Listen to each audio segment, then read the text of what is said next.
Hi, everyone. Welcome back to the Earthdawn Survival Guide, a podcast for all disciplines, paths, players, game masters, and enthusiasts like Josh and myself. I am, of course, Dan. With me, of course, is Josh. Hello, everybody. Welcome back. We had a small hiatus, and before we get on to your emails, which everything today is going to be all quizzical, a major life event happened. None of us are happy about it, but I have to say that without Mary, Josh's wife, this podcast would not exist.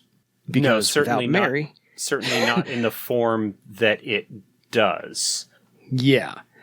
For those who don't know, Mary, who I was with, my wife, I was with for just shy of 20 years, passed away due to complications of COVID-19 a couple of weeks back in mid-November. And it's been a rough couple of weeks. People who follow me on social media and so forth are aware of what was going on. And I am sort of finding my way back to a new normal. Yeah. And I certainly appreciate everybody's support and understanding and everything in the wake of that. Yeah. Because I was hired, air quotes, hired. I was, I volunteered, I auditioned, per se, for the FOSSA open call back in 2014, 2013, somewhere in there. And I was assigned to this new game I'd never heard of called Demon World, and Mary was the line developer. And so I worked for Mary. I submitted things for Mary. And then I think you had a project that needed to be a quick pinch hit on. And so Mary said, well, Dan knows Earthdawn, so contact Dan. He'll fill in for you. And you asked me to do 2 pieces. I did 2 pieces. That was fine. But without Mary, you and I would not have this relationship back and forth predating the podcast to lean on to now create the podcast. So without Mary, this podcast would not exist in this form as we all know it. That is accurate. So yes, raising a can of Coke Zero, yes, or whatever you happen to be drinking. I otherwise would, but it would keep me up tonight. But otherwise, I'd drink that all day long. But yeah, yes. So yeah, I will avoid the long rant about the utter failure of the federal government of the United States in healthcare all response. Of this. Yeah. The local thing here in Maine where I live, it's been pretty good. The folks at the hospital where Mary and I both worked, that was our day gig. Everybody local did everything that they can and have been wonderful and supportive, but this is the sort of this could have been avoided. This could have been avoided by a response, any response at a national level, rather than the denial and see, I'm going into it anyway. Rather than anybody who has been paying attention to the news is aware, I think, and I won't go into it more than that. Mary will be missed by all those who knew and loved her, and that includes the 2 of us. No one more than you, no one more than the kids.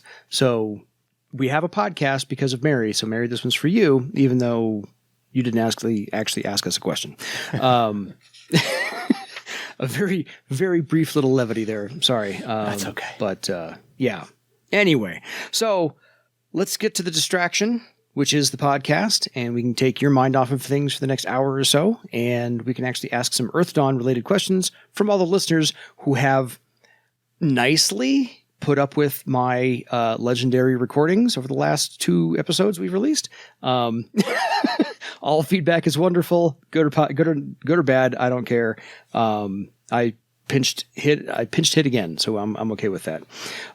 So first email comes in from Lee, who has some long-winded things to say, which is fine because I'm long-winded as well, as are all of us here. Hi, guys. Still tuning in. Well, that's good. Still enjoying the discussions and rambling. Thank you for the persistence. couple of random thoughts on what does a spirit want question that we posed, or someone else actually posed. So applicable to all spirits, a gift of karma. I don't think there's anything to argue with on that one. Yeah, no, I think I mentioned that in response to one of the earlier questions we got on that, which is that karma just sort of as a representation of life force or magical energy that the spirit would want. It's nice and generic. Exactly. On to his elementals. What elementals might want. It's pretty difficult for players to literally set the world on fire or drown it entirely underwater. The easy option is a gift of true elemental energy appropriate to the elemental type. And the less easy option is to cause the closure of an opposed true element node. Yeah, Thoughts? that's actually good if you're dealing with elementals. If you have kernels of a true element, those could be donated or could be something similar to karma, as it would perhaps be a way for the spirit to gain power. But yeah, also to do something that might cause the closure or destruction of a node of a rival or opposed element. Yeah. And that could even be made like a small side quest. If you don't have one on you, then go find one and come back so you can lengthen the campaign that way. Sure. Onto like a beast spirit, what they might want. Rival dominance. For example, a rabbit spirit might give the shaman a single-use item to easily summon it again later, and then task them to locate an eagle, fox, or other rival spirit, defeat it, summon the rabbit spirit, and bind the defeated spirit in servitude to it for a year and a day. That's an interesting idea. I kind of like that. It's creative and yet specific. I appreciate both of those points. Also, maybe to provide food for a specific animal type for a set amount of time, as in, pay the rabbits in this warrant, feed them for like a month or whatever the case may be. Right. Yep. Again, with the rabbit thing. I only say that because I have a couple of rabbits living in my backyard that anyone's welcome to come take. Or what a beast spirit might want is some animal type is being corrupted by a horror, go heal it or stop the corruption. Yeah, that's something that would definitely be a bit more appropriate for a side quest or secondary goal. Like if maybe if you prep it ahead of time, maybe have it as something that comes up. But unlike, say, karma or donation of true elements or, something basic that you can kind of come up with off the cuff, something where you've got, a situation with a horror having tainted or corrupted spirit would probably be something that would need a little bit more planning, and that you would need to kind of have an idea, even if you didn't necessarily know exactly when, but you could have an idea of how that might fit into your ongoing campaign in one way or another. Yeah, fair enough. And then his last thoughts on the ally spirits and what they might want. It's lonely. You will talk to it for, 3 hours and 45 minutes, 3 times a week for 7 months, and then a week after that. So that's possible. Just keep it company, I suppose. Or perhaps it is curious, and each member of the party will read out their journal aloud in full to the spirit, which I think would just be fun for role-playing aspects, but that's just me. And then the area where it lives has become neglected, so therefore clean it, renovate it, bring it back up again, things like that. Sure. Or people don't live there anymore because of rumors, so convince some kind of populace or someone to come in, to move in and stay there and, put up shop, I guess. So, or maybe the ally spirit would like an interesting rock. Rocks. Thank you, Lee. Yeah. Those are interesting rocks. Yeah, those are all great suggestions. Some of them are of varying complexity and involvement. You've got some that would be kind of fairly easy to deal with, and some that could provide their own sort of plot hook and adventure of their own. I think one of the important things to look at if you have player characters in your group that are going to be dealing with spirits is, as even if it's not necessarily specific for a given session, that you do some planning ahead and thinking about, with the types of spirits that they are likely to be dealing with, some things that you can come up with ahead of time to have ready to go in case something like that shows up. Yeah. So Lee, I want to come play in your game.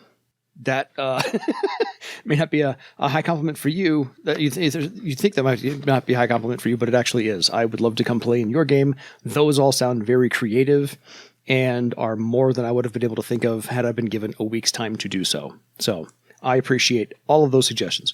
So on to Shane, and Shane is a double dipper this week. He actually sent us 2 emails. So the first of which is rather lengthy, but again, we got time, so we're all good. Thank you for hanging with us. Hello again. Thank you for addressing my cavalryman question on episode 43, which I have just gotten to today as I catch up. You both raised some interesting points, and I fully agree that without sacred cow slaughter, and I do like the sacred cows of Earthdawn, that it is the discipline it is. It's just a shame it isn't as usable in more campaign styles. However, it leads me to a follow-up on arising from the points made about the idea of a path. And he prefaces this by saying he doesn't know what the paths look like in detail, as he didn't back that Kickstarter due to international shipping costs. But we'll go from there. With that in mind, instead of the idea of a path to replace the discipline to allow the cavalryman to be more applicable in other campaigns, a path that allows limited talent use in the mounted space for other disciplines would help make all mounted-style campaigns more feasible. Care would have to be given to preserve the cavalryman's niche in that case, but it merits thought, he thinks. So what would that look like? We'll get to the second part later. Don't know what it would necessarily look like.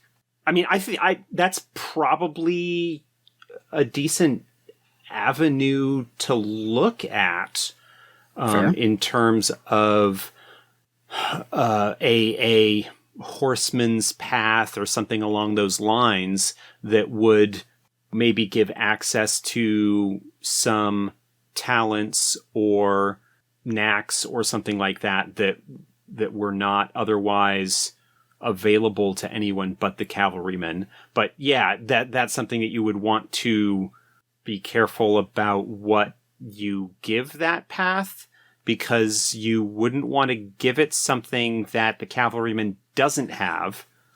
Fair. For the most part. Because obviously you don't want the path to potentially make a more effective cavalryman than the cavalryman.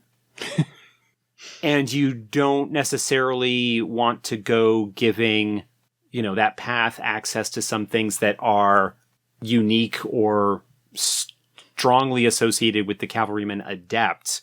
Mm-hmm. You might avoid giving access to like wheeling attack and wheeling defense.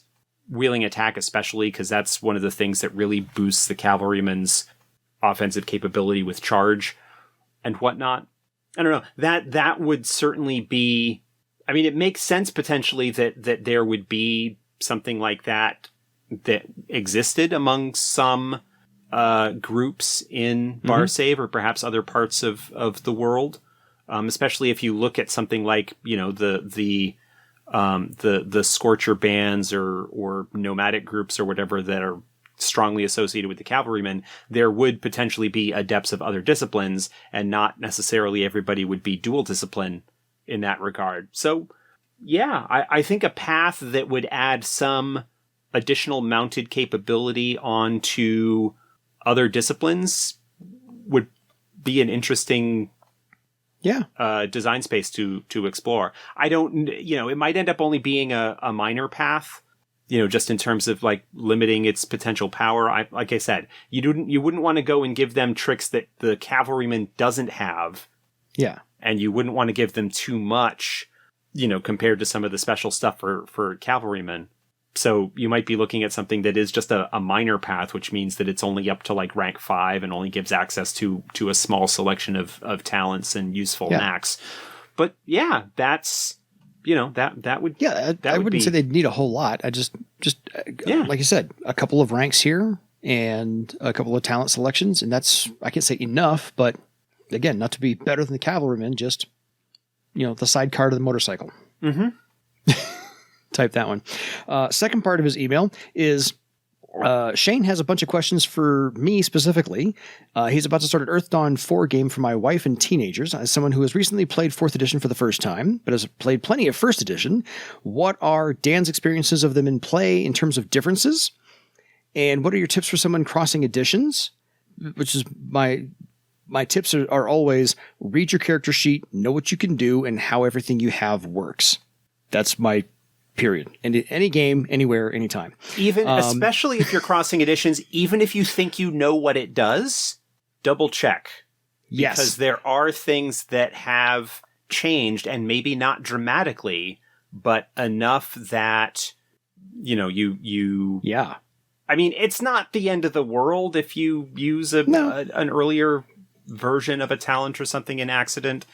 And you remember it the way it used to be, not the way it is now. Yeah. That's I mean, we've done that a lot. I've mentioned my own experience with, and I'm in a situation where not only do I have the various edition versions in my head, I've also got the iterations that some of the stuff went through in the development of fourth. So I've got not just like the maybe the 3 or 4 different variations of some talents.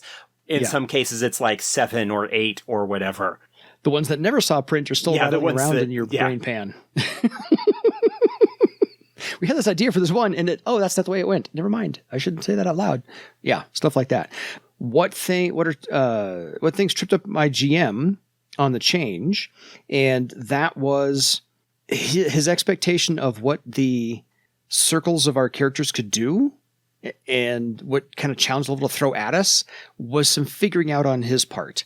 As far as he's like, I thought these guys would be easy and they almost killed us. And then the next session we sat there and he's like, I thought these things would be hard. And we wiped the floor with them in like 2 rounds. And so he was having trouble figuring out exactly the right level to throw at us, because with the exploding dice, as Earthdawn's always had, but the success levels varied things a lot for him. Mm-hmm. And it was one of those, your success levels are stupidly high. And okay, then. So we get to roll, different damage dice. And he's like, and that's where I lost all my stuff. So for him to figure out where that level was a little hard to do. But then he found the chart that we've talked about before, where you figure out the challenge level based upon all the character stats. And you kind of go with that. And then he's also thrown a couple of masks on some things. And so that, leveled things out as well. So it took him a while, a little balancing act, some finagling, but he got that down. So the other thing I will say, as somebody who's recently played Fourth for the first time, but my differences are this, really. The setting hasn't changed a whole lot. The timeline's been forwarded, so that's not too different. The success levels take some getting used to. The talents and spells, to Josh's point, have been tweaked or changed. So ranges might be different. Durations might be different. The extra threads, there's a whole new wrinkle in there. I've not played a spellcaster yet, but I got one friend of mine, a player, who's working on the spellcasting part, and he's having a hard time with the changes in spells. But otherwise, the thing that was fun for me to get used to was, I don't have to be stingy with my karma anymore. And we got into trouble where one of the character playing alongside me was having a real hard time, and he started getting hit really bad and his wounds started stacking up. And so I'm like, okay, all bets are off. I'm putting karma on every single action I'm doing. And that saved our bacon. So I'm not going to lie. So that was the difference is, okay, I used to be sparing with my karma and I don't have to be anymore. Mm-hmm. And that took some getting used to for me as the player. So that's pretty much my thoughts on that one. So yeah, Shane, thank you for the free email. If you're coming from first edition, the thing that you need to sort of get a handle on with karma is that while you short term, you don't necessarily have as much to draw on, especially at lower circles. Long term, because there's no daily limit, like you get X basically per day. You get however many points you have per day, and there's no spending for them. It's just kind of a pool that refreshes daily. And so short term, you might not have as much to draw on as you did in previous editions, particularly first or second. Yeah, first couple circles are a little light. A little light. But long term, you don't necessarily need to worry about, but we might be at diving into that care in 2 days. I better save my karma now so that I have it for that. You can spend your karma today and not have to worry so much about those resources for tomorrow. It does, in some respects, step away a little bit from some of the original metaphysics of how things were supposed to work. Mm-hmm. But I have found that it's a little bit more gameable Yeah, I will say my entire party, as we get our points, we're like, it is so much more fun not to have to allocate points for my karma pool for the next, 2 or 3 adventures until I can raise it up again. And so we're like, hey, I could just spend the points on talents or things like that. I don't have to set aside 200 points for my karma pool just to sit there and take those down every time I do a karma ritual and get more karma that day. We love that part. So that took some getting used to as well to go, oh, look. And that, believe me, it wasn't a long getting used to. We're like, oh, after 2 sessions, we're like, yeah, we like this part. We like this part of the game. Not having to allocate points to just hang on to karma for a while. So that was the best part. So otherwise, a couple things, but you'll get used to it. And then the fun part for me was going back and running an Earthdawn Classic campaign. And I was like, wow, okay, this is not this is not the success levels anymore. It's still the armor defeating hits and so forth and so on. And it didn't feel clunky. It didn't feel like an old warm blanket to go back to. It was one of those, okay, and this is different, and we're getting used to this again. And that's a little hard to, I played 4th edition on Sunday and I ran Classic on Wednesday. And so that 3 days difference was one of those, okay, I need to wrap my headspace around just the slight difference in mechanics. And that was pretty much it. So, and building your character is more versatile in 4th edition. I'll say that. Yes. That was the fun part is it was more versatile just to say I get this one automatic, but I get to choose the other one I want always. And that was a different feel to get used to as well. But again, enjoying it, absolutely enjoying all the changes to 4th edition. So if I remember when D&D went to 3rd edition, they actually put out a guide. Hey, here's your AD&D character from AD&D 2nd to port them into 3rd with these rules. Do that. And I was like, that's a nice little booklet to have. I still have that booklet, but I can't imagine. Josh is shaking his head like, oh, for the love of Pete. No. I know what they were trying to do with that, but it was my feelings on the effectiveness of that. I am more of the opinion of, rather than trying to do a conversion in that regard, just, I mean, you're sort of just like, it was fine.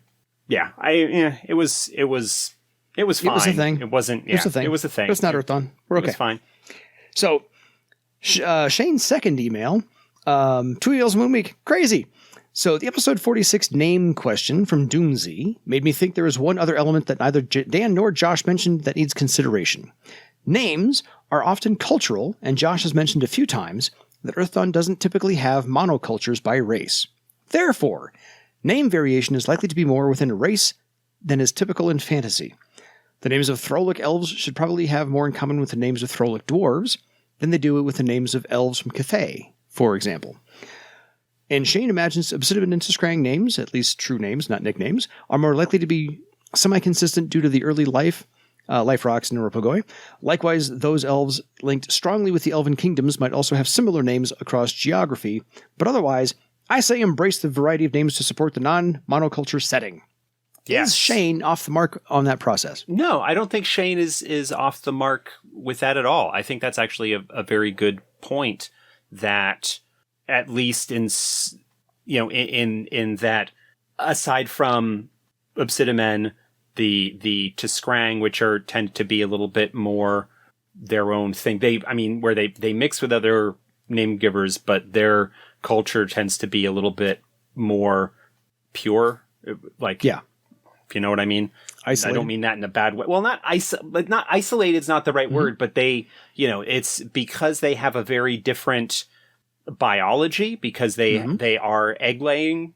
They're oviparous, as opposed to the more sort of traditional human mammalian thing that most of the name givers are.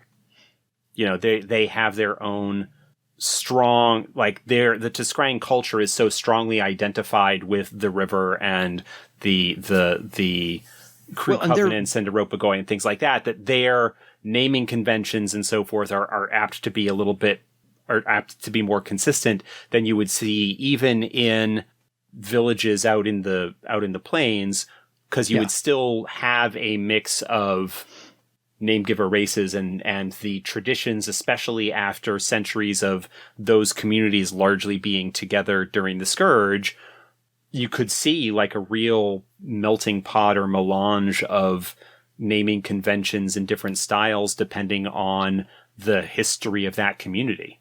Yeah, and the Scrying really are raised by a village. Yeah. Versus like an individual family unit. They are more of a collective operating family that way. So I would, and their names are borrowed and inherited and parsed and so forth and so on. So yeah, they'd be a little bit different. I just know that the previous writers of Earthdawn didn't place a very big emphasis on it. And so it would be nice to eventually shoehorn that or corral it, make it gel a little bit into a form or a structure. But I also love the fact that, just name your character. Go for it. It's fun to do without any set kind of rules for things like that. So I've come across name generators online and I'm kind of like, yep, that's not an Earthdawn type name. I just tend to know it. Mm-hmm. One of those things. I've read enough of this stuff. So Shane, thank you for the twofer. Love the double shot of emails. Appreciate all your thoughts. Loving all of them so far. And Lee, you as well. So this one's from Jesse, aka Falal Katan Vross. Hey fellas. He thinks we're fellas. I think during the Sky Raider episode, when you were discussing second weapon as a talent option, you noted that it pairs well with momentum attack because it could be triggered off by the primary attack with melee weapons as well as the secondary second weapon test. However, momentum attack says it can only be used once per round. Is there an errata for the player's guide that I missed? If not, it sounds like a ripe candidate for a knack. If it actually says in the rule book, in the player's guide, that it can only be used once per round, then that is what it should be. This is probably a case of previous editions blurring together in my head, because I don't think momentum attack had that limit previously. I think in earlier editions it could be triggered off of any appropriate result from an attack, whether that was second attack or second weapon or anything like that. So if that's what it says in the book, and we're looking that up right now. Literally the last line of momentum attack, page 159. This talent can only be used once per round. So there's not errata on that. That is my brain misremembering. Having it be a decently high ranking knack isn't a bad idea if you want to get around it. I mean, it might be one of those knacks where you not only need a rank of a certain level in momentum attack, but maybe it also has an additional requirement where you need, say, second weapon at a certain rank in order to be able to use it an additional time on second weapon. The thing about momentum attack is that, let's say you were doing your primary melee weapons attack and you didn't roll high enough to trigger momentum attack. You could then use momentum attack for its normal once per round use on a second weapon or a second attack test that did meet those criteria. The limitation is just simply that you can't use momentum attack more than once. And I think part of that is just simply to limit the number of attacks that you can make, because melee types tend to get a lot of attacks as it is, and allowing especially momentum attack that becomes multiplicatively more powerful if you are able to use it multiple times in a round, which is why the limitation is there, when you think about it. That basically it adds the potential to add one additional attack per round. If it could trigger off of any attack, then suddenly if you've got melee weapon, second weapon, and second attack, each of which can trigger them, then you're looking at potentially 6 attacks if you're rolling consistently high enough to allow a momentum attack off of each of those. And that just starts to get a little crazy and starts to tread onto the ground that is reserved for the true multi-attack talents like multi-shot, multi-attack, multi-charge, where you are able to just straight as it is make multiple attacks in a round, similar to Claw Frenzy, that sort of thing. Those are all Warden and Master tier talents. No, the Momentum attack is only once per round because I have like 40 different versions of stuff in my head. Fair enough. So thank you, Falal Katan Vros. We loved hearing from you. Please get us some more. On to Masej, who is from Poland, and give us a long one email as well. And then I think we have a surprise email at the end, which is voicemail. So very fun. So good day. I'm Masej from Poland. You can spell it as magic.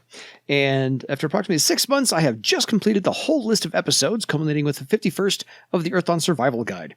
First, let me say thank you. It has been a wonderful journey, especially when you delve into details of the Earthdawn lore, such as history, culture, and legends. He hasn't actually heard the last 2 that we posted for just the legends, but those were fillers. I think the background of Barsave is what makes this RPG special, certainly better than D&D, his opinion, as it gives us much information which eventually sharpens our imagination. Well done. I have myself been running a first edition game set in the province of Vivain for the past 6 years. What caught my attention was a thing you mentioned many episodes ago about some mysterious deposit of orichalcum, which is located beneath the city of Vivain. Now, obviously, I have at my disposal only some of the books from first edition and the 4th edition player's guide, and I have never heard of this issue.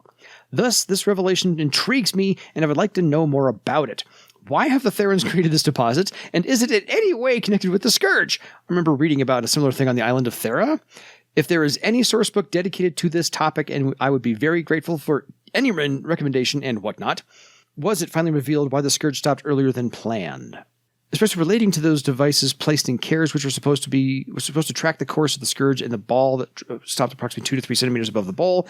Again, any sources, he'd be happy to read more. So we got 2 major questions from him there. Yeah, so let's talk about the orichalcum. And a lot of this info is not in any published source book. A lot of that orichalcum deposit under Vivain thing is revealed in a couple of places. Well, revealed in the original outline / proposal for Barsave at War. You know, the one that was sort of had been put together at that point prior to the first edition line getting shuttered in back in the late 90s. Yes. And it's that document coupled with things that Lou Prosperi, the original line developer, had talked about online and things like that. It's possible, although I don't think so. I haven't read the material in it in quite a while. It's possible there might be some hints in the Vivain and Skypoint boxed set from first edition, but I don't actually think there's anything that really got mentioned in there. That is the one thing from Earthdawn I've actually never read. I was hoping to hand that up to somebody to actually play it, to run it and run me through it. So I didn't read it on purpose. Yeah, I have like flipped through stuff occasionally when looking up looking for particular pieces of information, but I have not really read that box set in quite a while. Fair. So it's possible there may be references in there that I don't remember that might hint at it. But basically, the orichalcum deposit under Vivain. Oh, it's also kind of referenced, and I couldn't exactly point you to the book, but it's also kind of referenced in some late 2nd edition Shadowrun, or maybe early 3rd edition Shadowrun. From around that same period, the very tail end of FASA's run with the game, because of cross-pollination and ideas and things like that. So it's possible that some of the stuff kind of ties into that as well. So under Vivain and in several other places around the world, and on Great Thera, the island of Thera itself as well, a lot of the orichalcum, or so this sort of information is, a lot of the orichalcum was used to create magical artifacts called loci, singular locus. Mm-hmm. Rumor has it that there was possibly one that was under what is the present day wastes, and that may be connected with why they are the way they are, although that is not something that we have left as anything more than a rumor. But they're in various places, and the idea behind them, and this is part of the reason why Thera was so interested in having as much orichalcum as they could possibly get, before the Scourge, was basically to create a massive network of basically a magical network that had these loci as various like points on it that would artificially maintain the magic level, basically to stop the magic level from dropping. So it's high enough that they still have their magical power and their magical dominance, but not so high that the horrors, broadly speaking, are able to be around anymore. Yeah. And this is all like, you know, like true heaven herds, like immortal elf dragon stuff. Like this is the deep, one of the deep secret mysteries of the setting that really drives like the broader conflict between various powers, but isn't something that is likely to become important at the typical player level campaign sort of thing. And, remembering, sort of understanding again that part of the reason that Thera was founded was because there was a faction of immortal elves that basically wanted to control the world. And so they took their knowledge of the Scourge and found, and of the coming Scourge and the horrors, and they created a cover story for how they came about this information and basically founded a magical empire, the long-term goal of which, something that plays out over the course of centuries or millennia, because they're immortals, they can plan that long, was to basically control the world. And, part of that was get a whole bunch of magical, easily enchantable magical material, orichalcum, and seed large concentrations of it in important places around the world to artificially maintain the magic level so that they could maintain their dominance and essentially run a magical empire that will last forever. Yeah. Somehow manipulating things to keep yourself in power for as long as you possibly can. Yeah. Who does that? And of course, it's not nice to fool with Mother Nature. And if you think of where the magic level is and where it should be in the course of the centuries that it rises and falls, the millennia, the 5,000 or so years that a typical magic cycle goes, that the longer the magic level is artificially maintained, higher than it should be, you're basically putting a whole lot of potential, like imagine an elastic band stretching between, I'm showing Dan in the camera here, like my fingers are pulling apart, but imagine an elastic band that is basically stretching and stretching and stretching. At some point, that's going to snap. And when that happens, hey, look, the island of Thera basically explodes and the magic level very, very quickly descends to where it should be. And there is a huge magic cataclysm that basically obliterates a whole ton of evidence of this civilization having existed at all in the past and only remembered as Atlantis, sort of in the present day. Like that was the idea, sort of the big, deep, long term. And again, it's not like this is a thing that is imminently going to happen. It's more like the centuries or whatever down the road. This is the eventual fate of what's going to happen. Yeah. Theoretically, and this is the part where I just start getting into conjecture stuff based on things like, for example, in the Dragons source book, some of the stuff that Vastenjas talked about with regards to dragons, particularly with regards to ritual magic, and one possible interpretation of the dragon's origin myth and how that ties into Vergegorm and not All Wings, the first dragon, Night Slayer, Night Weaver, something like that. I don't have that story right in front of me.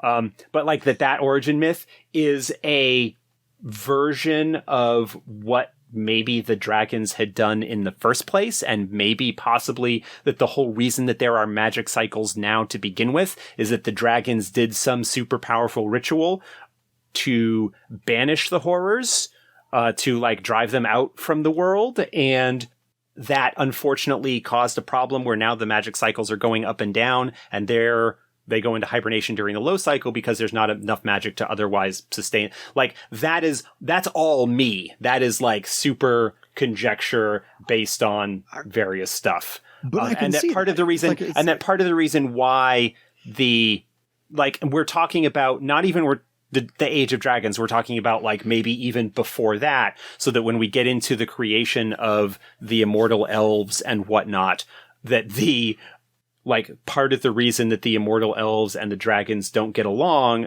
particularly in the Theron era, in the Age of Legend, the Fourth World, is that the immortal elves, at least the Theron faction, who want to dominate the world magically, are kind of doing a similar thing to what the dragons may have done in the past, and the dragons understand what a big deal that is and know that, as Vaz and Jess said, dragons have ritual magic. We just really, really rarely break it out because we know what it can do. We know what it can do.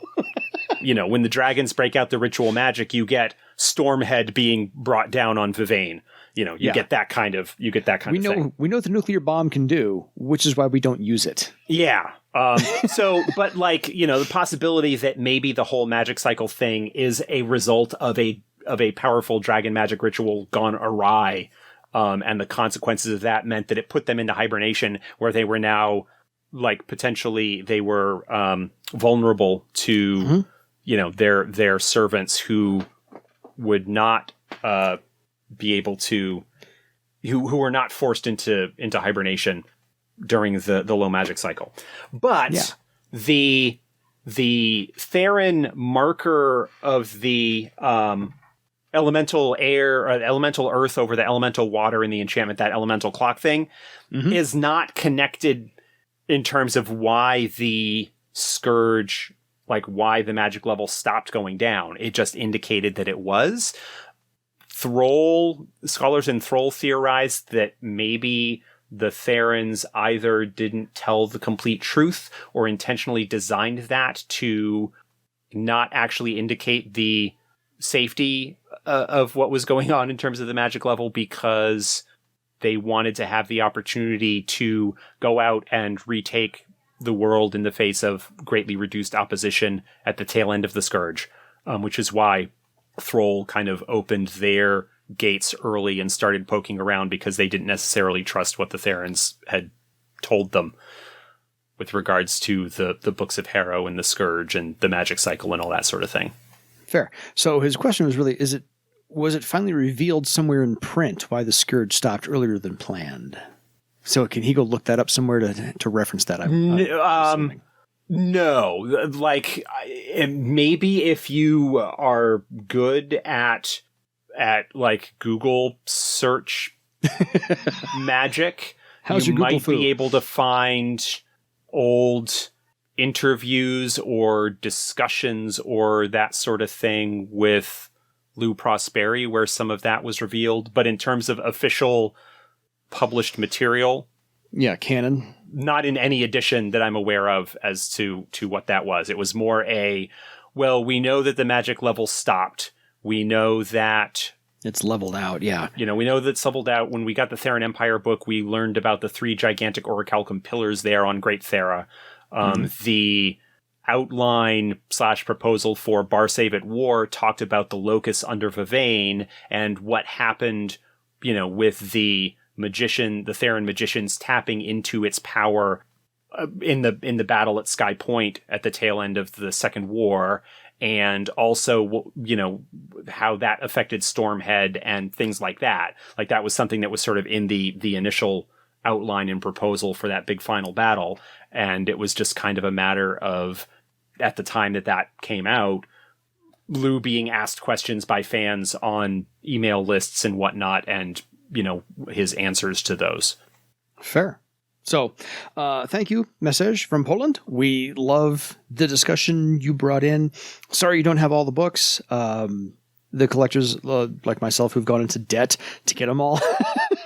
I don't advise that, but eventually I got dug out of the debt, so I'm okay there now.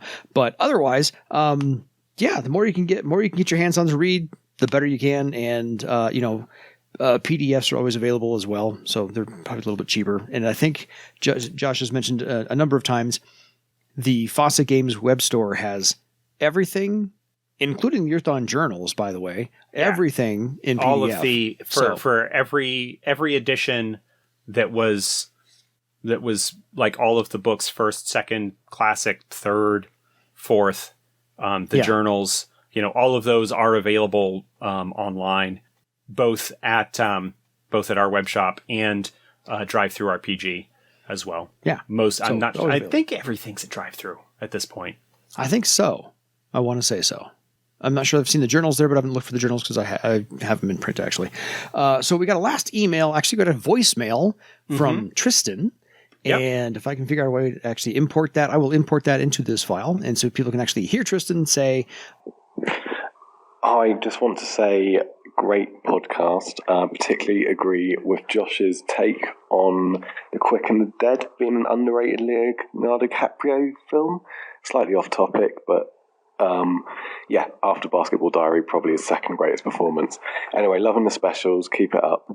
Thanks. Bye. He had a comment, and then he actually mentioned that he's enjoying the specials, which I will take the feedback on that as positive. So, just a brief little voice. That is something, by the way, that is available to anybody if you want to take advantage of it.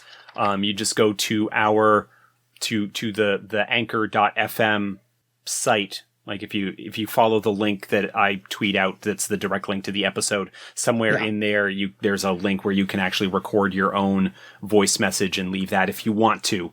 And much like with our emails, if you want to do that, but you don't want it to be included in the show, then just feel free to mention that. But we'll drop that in here at the tail end. It's not that long. But it was nice. It's not something that we had advertised, but I had turned it on as a feature when we set up the podcast when I was setting everything up beforehand. So Tristan, it was 1,000 legend points to you for being our very first voicemail after 50 plus episodes. 1,000 points to you, sir. Oh. I'm going to take that as a win. So otherwise, folks, if you want to contact us with your emails or support for Josh, please feel free to do so at edsgpodcast@gmail.com. 53 in the bag. There we go. Any final thoughts, Josh? 2020 can't be over soon enough. 2020, the year 2020 is the longest decade on record. And I thought 2016 sucked. And it did, by the way. But 2020, it kind of takes the cake right now. So, yeah. I lost my brother in 2016. Josh lost his wife in 2020. We have both been hit by tragedy along the way. My tragedy shuttered my first podcast, but this one's going to keep going as long as Josh wants it to go on. So, Josh, I thank you for having me here. Thank you. On behalf of every listener we have, I am sorry.